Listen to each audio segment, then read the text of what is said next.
از اونجایی که بچه‌ها عاشق پیتزان، گفتم واسه دخترم یه پیتزای خوشمزه درست کنم. مواد اولیه رو آماده کردم، همه رو روی میز چیدم. اینجا بود که فهمیدم نون پیتزا نداریم. تصمیم گرفتم بدون نون و درست کردن خمیر پیتزای فوق‌العاده خوشمزه درست کنم. از سیب زمینی استفاده کردم، گذاشتم تا آبپز بشه. پیاز و سیر رو تفت دادم، بهش گوشت چرخی، قارچ خرد شده، ادویه و فلفل دلمه‌ای، ذرت پخته شده اضافه و مخلوط کردم.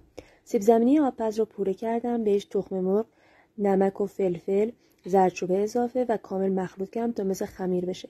کف مایتابه رو کمی چرب کردم. سیب زمینی رو تا اونجایی که شد کف ظرف پهن کردم، روش سس کچاپ، پنیر پیتزا، مواد گوشتی، دوباره پنیر پیتزا و در آخر پودر آویشن. روی گاز با حرارت متوسط گذاشتم تا آماده بشه. دختر من که خیلی خوشش اومد. شما حتما امتحان کنید، بچه‌ها عاشقش میشن. نوش جان.